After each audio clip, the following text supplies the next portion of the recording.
মেধা খাটাইয়া এই পৃথিবীর সমস্ত বেঈমান কোরআনুল কারীমের উপরে গবেষণা করেছে, কিন্তু এক শব্দ এক বিন্দু ভুল, অযৌক্তিক, অবাস্তব, অপ্রাসঙ্গিক এটা প্রমাণ করতে পারে নাই।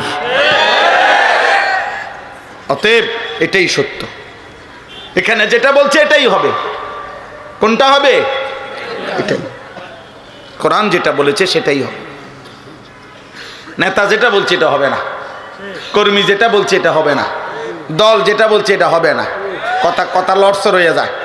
গত সপ্তাহে একটা কইছে, ওনার একটা কয়, সামনে আর একটা। আপনি শেষ 12 তারিখ সকাল পর্যন্ত শুনবেন আরো কত জাতের কথা। হ্যাঁ, কে কতটা ডিগবাজি দিছে 12 তারিখ পর্যন্ত দেখবেন। শুধু দেখবেন ডিগবাজি, শুধু ডিগবাজি দিছে। শেষ পর্যন্ত আগামাথা পাইতেন না, খুঁজেও পাইতেন না। আমার আখেরাত আমার, আমার কবর আমার, আমার হায়াত আমার, আমার ভালো থাকা আমার আল্লাহর হাতে, দুনিয়াতেও আখেরাতেও। আমরা স্বস্তি পাবো, নিরাপত্তা পাবো, সুখ পাবো, শান্তি পাবো, সমৃদ্ধি পাবো আল্লাহর পক্ষ থেকে। 12 তারিখের আগেও, 12 তারিখের পরেও। কার পক্ষ থেকে? কোন দলের পক্ষ থেকে? কোন দল? আমি বললাম তো যে যেই বিবৃতি দিতে আছে এক একজন, আমার তো মনে হয় আশা করা যায় 12 তারিখ নির্বাচিত যারা হইব তারা 13 তারিখ জনগণের হাতে একটা একটা হেলিকপ্টার দিয়ে দিব। আমার মনে হয় আর কি যে আল্লাহর রহমতে যেই সম্ভাবনা দেখা যাইতে আছে, আল্লাহু আকবার, এই অটো সিএনজি উড়ে দিয়া প্রত্যেকেরে বলবে যে যার যার হেলিকপ্টারটা দয়া করে আইসা নিয়ে যান। সবাই কি আকাশে উঠতে যান, নিচেরটার জায়গা থাকতো না।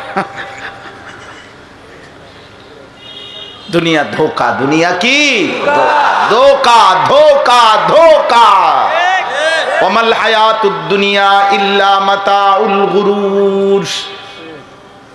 যিনি বানাইছেন তিনি বলছেন, বানানেওয়ালা সৃষ্টিকর্তা রব্বুল আলামিন বলেন দুনিয়ার জীবন বান্দা মাতাউল গুরুর, ধোকা, ধোকা। আমি বানাইছি, আমি বলছি 2 নম্বর।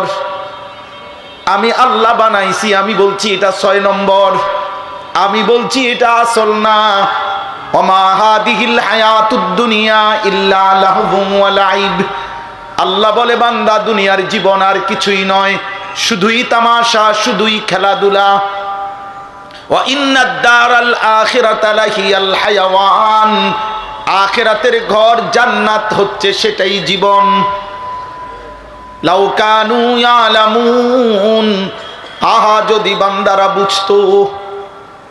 আল্লাহ বলেন হায় আমার বান্দা যদি বুঝতো তাইলে এটাই উচিত ছিল যে দুনিয়া ধোকা, আখিরাত আসল, জান্নাতি আসল। কোনটা আসল? আপনি করে দেখায়।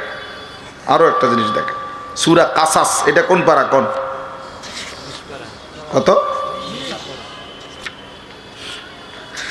আমি আসলে হাফেজ সাহেব না, এই জন্য সব পারি না। জি, এই যে দেখেন,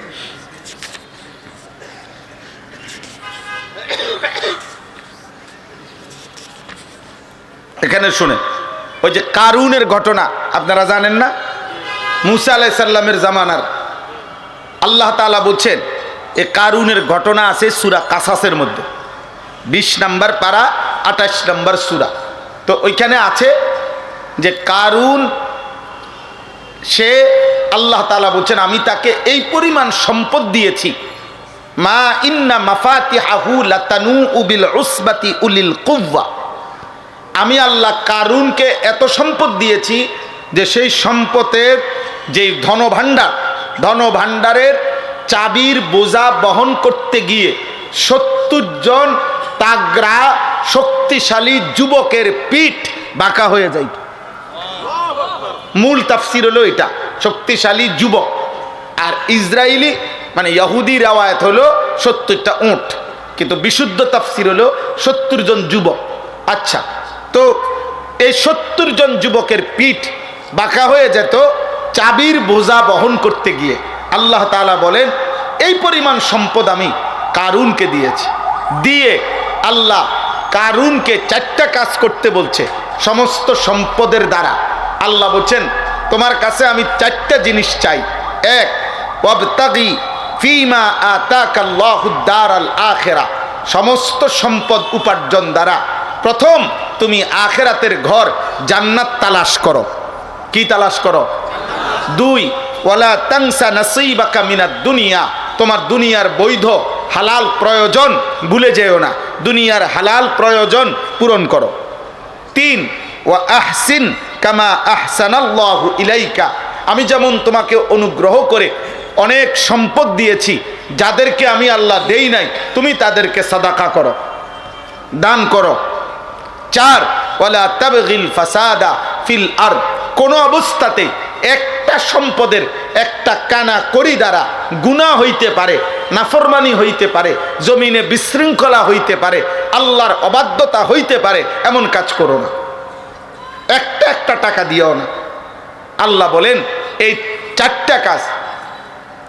এরপরে আছে কারুন মূসা আলাইহিস সালামের মাধ্যমে জবাব দিছে, মূসা তোমার আল্লাহকে বলিও আমি আমার এই সমস্ত ধনভাণ্ডার সম্পদ সম্পূর্ণ আমি আমার বুদ্ধি বিবেচনা মেধা আমার যোগ্যতা দিয়ে উপার্জন করেছি, সেখানে আল্লাহর কি? আল্লাহর কি? এখানে পরিশ্রম করলাম আমি, রোজগার করলাম আমি। আল্লাহ তাআলা বলেন আওয়ালাম ইয়ালাম আন্নাল্লাহা কাদ আহলাকা মিন ক্বাবলিহি মিনাল কুরুন মান হুয়া আশাদ্দু মিনহু কুওয়াতান ওয়া আকসারু জামআ, হায় কারুন, সে কি জানে না আমি আল্লাহ তাআলা তার চাইতে বেশি সম্পদ, বেশি শক্তিশালী অগণিত জাতি গোষ্ঠী ব্যক্তিকে ইতিপূর্বে আমি আল্লাহ ধ্বংস করে দিয়েছি। তুমি এটা কি বললা কারুন? তুমি এটা কেমনে বললা? তুমি কামাই করছো, আমি দেই নাই? তো আল্লাহ তাআলা বলেন এই যে দেখেন এই কথাটা যেটা বলার জন্য, ফাখারাজা আলা কওমিহি ফি জিনাতিহি, কারুন প্রতিদিন অত্যধিক পরিমাণ সাজ সজ্জা করে একদম বীরত্ব বাহাদুরি করে অহংকার করে জমিনে বের হইতো, বিশাল বড় বহর নিয়া, বিশাল বড় অহংকারী বেশ ভূষা লেবাস পোশাক চলাফেরা নিয়ে। তখন قال الذين يريدون الحياة الدنيا يا ليت لنا مثل ما أوتي قارون, দুনিয়ার নাফরমান, দুনিয়া লুবি, সম্পদ লুবি, শুধু দুনিয়ার চাকচিক্যে মোহ যারা, তারা আফসুস করতো আর কারুনের দিকে তাকাইয়া বলতো হায় কারুনের সমপরিমাণ শৌর্য বীর্য অহংকার সম্পদ ক্ষমতা প্রভাব এটা যদি আমার হইতো, আমার হইতো, এই আফসুস করতো, আফসুস করতো। এরপরে একদিন, লম্বা কথার জন্য আমি কমায় বলতেছি, আর একদিন যখন আল্লাহ তাআলা তাকে চূড়ান্ত আযাব দিয়ে জিন্দা তার ঘর সম্পদ ধন ভাণ্ডার সহ মাটির নিচে দাফন করে দিল, তখন আল্লাহ বলেন ওয়া আসবাহাল্লাযীনা তামান্নাউ মাকানাহু বিল আমস ইয়াকুলুনা ওয়াইকা আন্নাল্লাহা ইয়াবসুতুর রিজকা লিমান ইয়াশাউ মিন ইবাদিহি ওয়া ইয়াকদির লাউলা আমান্নাল্লাহু আলাইনা লাখাসাফা বিনা। আল্লাহ বলেন পরের দিন যখন সবাই দেখলো কারুন তার সম্পদ সহ ধ্বংস হয়ে গেছে, তখন গতকালকে যারা আফসুস করত তারা বলতো হায় আল্লাহ আপনার কি পরিমাণ দয়া ইহসান, আমরা যদি তার মতো হতাম তাহলে আজ তো আমরাও ধ্বংসপ্রাপ্ত হয়ে যাইতাম। এই কথাটাই বলতে চাইছি। ওয়াই কাআন্নাহু লা ইউফলিহুল কাফিরুন, নাফরমান পাপী বেঈমান কোনোদিনও সফল হয় না। অতএব আজকে যারা তোমরা কিশোর ভাই, জোয়ান ভাই, অনেক নওজোয়ান, তোমরা, আমরা তোমাদেরকে ইসলাম পেশ করছিলাম, আমরা তোমাদের সামনে কোরআন পেশ করছিলাম, আমরা বলেছিলাম নবী সাল্লাল্লাহু আলাইহি সাল্লামের চুল, চেহারা, লিবাস, পোশাক, আখলাক, আচরণ এটা শ্রেষ্ঠ, এটা সুন্দর, এটা সৌন্দর্যময়। তোমরা প্রত্যাখ্যান করে আজকে ইউরোপের কোনো বেঈমান, আমেরিকার কোনো বেঈমান, ফুটবল খেলোয়াড় কোনো কাফের, ক্রিকেট খেলোয়াড় কোনো কাফের, দুনিয়ার কোনো পাপী, কোনো সিনেমার নর্তকী, কোনো সিনেমার নায়ক, দুনিয়ার অল্প কিছুদিনের সম্পদের বিলাসী কোনো বেঈমান নাফরমান পাপীর রঙ্গে ঢঙ্গে চুল, চেহারা, চলাফেরা, জীবন জীবিকা, আচরণ, নিজেদের সাজগোজ যারা সাজাইতেছ, আল্লাহর কসম, রব্বে কাবার কসম, এই গোলাম আনিসুর রহমান, আমি তোমাদেরকে বললাম তোমরা ব্যর্থ হবে, লজ্জিত হবে, অপমানিত হবে, অপমানিত হবে দুনিয়াতেও আখিরাতেও। আমি বলে গেলাম।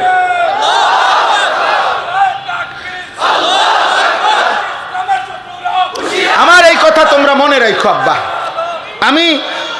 আমি সাফ কথা বললাম, বেঈমান কোনোদিন তোমা করে আপন করবে না, আপন করবে না। তোমরা যারা কাফের বেঈমানের মতো চুল চেহারা, খোদার কসম বেঈমান সুযোগ পাইলে গুলি করতে গিয়ে প্রথম তোর বুকে গুলি করবে,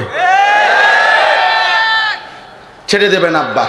তুমি যদি সেদিন চিল্লাইয়াও বলো যে গত 365 দিনে আমি কোনো দিন একদিনও 5 ওয়াক্ত নামাজ পড়ি নাই, আমি সেই মুসলমান যে কোনো দিন ফজরের নামাজ পড়ি নাই, যে কোনো দিন পেশাব করে পানি নেই নাই, যে নারী ছাড়া, জিনার ছবি ছাড়া, অশ্লীল উলঙ্গ দৃশ্য ছাড়া আমার জীবনটা আমি কাটাই নাই, আমি মদ ছাড়া, মাতলামি ছাড়া, আমি নারী ছাড়া, জিনা ছাড়া, আমি অসভ্যতা ছাড়া, নোংরামি ছাড়া, আমি সুদ কিস্তি ছাড়া জীবনে কোনো লেনদেন করি নাই, কোনো কিছুতেই খোদার কসম বেঈমান তোমাকে ছাড়বে না। বেঈমান তোমার বুকেও গুলি করবে, আমার বুকেও গুলি করবে। এটাই